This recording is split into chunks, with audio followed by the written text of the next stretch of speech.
Hi there, this is Ranjit, and in this video let's talk about the Xiaomi Mi 10, which was just launched yesterday in India. And I just want to give you a brief background about it. In fact, Xiaomi did this session with us about 2 weeks ago regarding this device, and it was supposed to be, this event was supposed to happen about 7 days ago, and we got all the info about this device except the pricing. And as usual, at the end of this virtual session these days, because of the lockdown, video conferencing, they said that the pricing will be decent. That's what generally Xiaomi devices are. So many of us, it's not just me, many other tech reviewers were there also, and yes, we thought like the pricing will be good or whatever.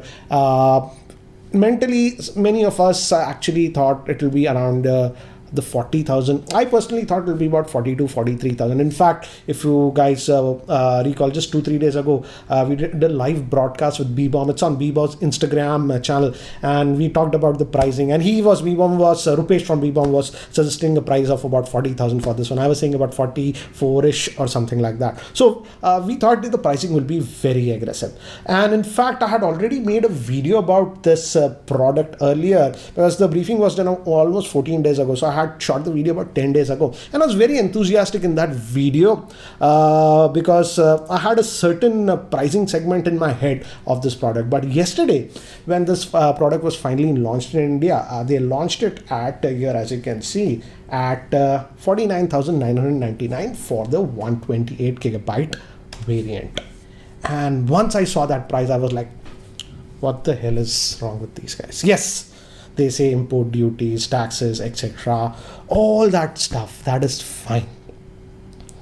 But when you have a different competing product, for example, the OnePlus 8 Pro at 55,000, does this make any sense? I was fine with that, so I just deleted that old video because it simply did not make sense. And I thought I won't post anything about this one now. In fact, I did one tweet when the pricing was announced. As you can see, it's on the screenshot. This is why my Twitter handle, and in fact, this got almost about 130,000 views. This tweet actually got that many views. And generally, whenever we tweet stuff and all those things, brands representative messages and stuff. So one gentleman from, again, Xiaomi messaged me about it, about the pricing, hence, and etc. And I was very blunt. I like to be very blunt with people. I said that the product is good, but I feel the pricing in India is wrong, and this product will simply not sell.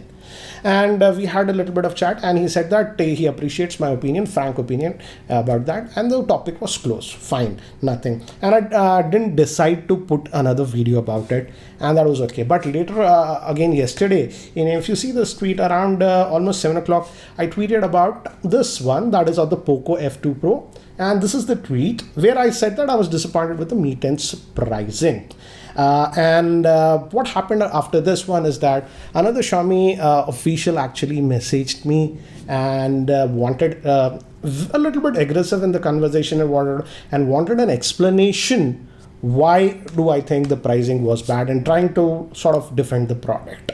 First thing is that Xiaomi guys, this is my Twitter handle, and I can post what I want over there. And if I'm posting stupid things or wrong, people will bash me. But 95% of the people were also saying that the pricing is wrong about this product. So it's not just me. And again, second thing, I don't have to take any permission from you before posting what I want. So yesterday night, I was disappointed about this. I slept over it. Let's forget about this one.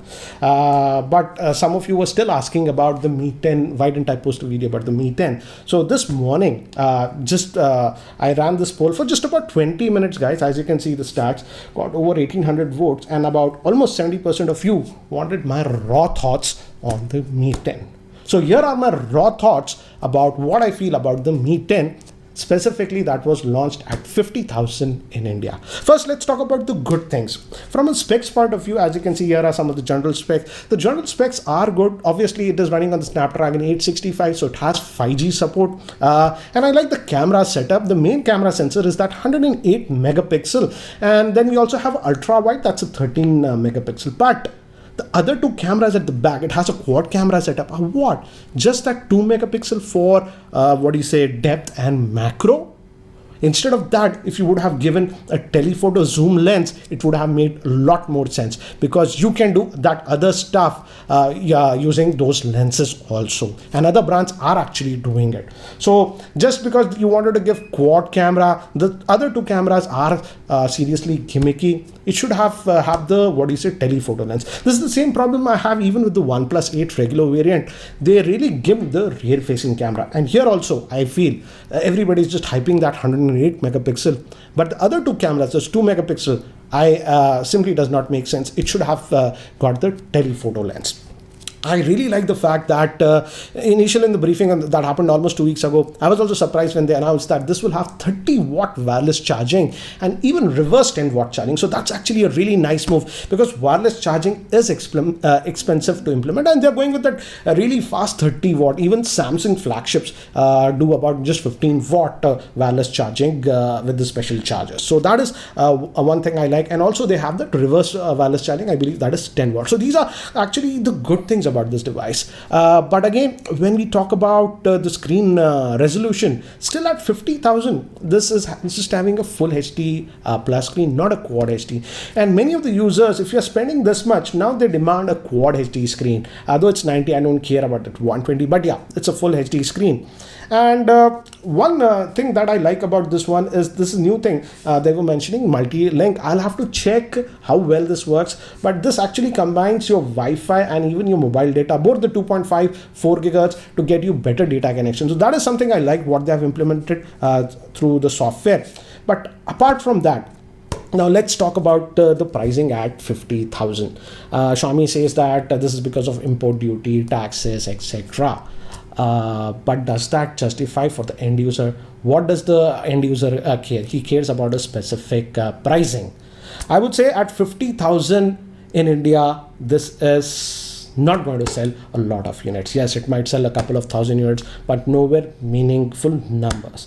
And the reason for this is your nearest competitor, that is the OnePlus 8 Pro, is now available at 55,000, and it has that quad HD screen, also has that 120 hertz refresh. I'm not a big harping about that, but yes, it has the higher refresh rate and that quad HD screen, and also it has the IP67 rating, though it doesn't have that 108 megapixel rear facing camera, but it has a more useful telephoto camera. So technically speaking, in many of the specs, and yes, that IP67 rating also it has, so it goes ahead in some of the key specs.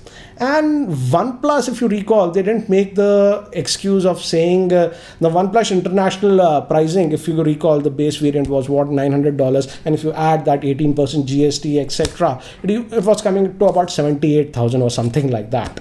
But what did they do specifically for India? They priced it at 55,000. So they reduced their profit margins. If this OnePlus 8 Pro would have been priced at about 65 or 70,000, then this Mi 10 would have made a lot of sense. But now, with just that 5,000 price gap difference, a person who is willing to spend this much will obviously move towards the OnePlus 8 Pro. And this is what most of the users on Twitter were also saying. And the simple fact is that the OnePlus comes with Oxygen OS, and most people will prefer Oxygen OS over MIUI. Let me actually run a poll over here. Which one do you prefer, Oxygen OS or MIUI? And I would say the big reason for that is Xiaomi in the last 2 years has really destroyed the reputation of MIUI in India with what they are doing with their Redmi smartphones. I have been shouting about this. I've made several videos about this for the past 1.5 years, but they are not doing that. In fact, the ad situation and the crap has increased drastically, so much that last month when you were swiping, you were getting shady semi-pone ads with the UI.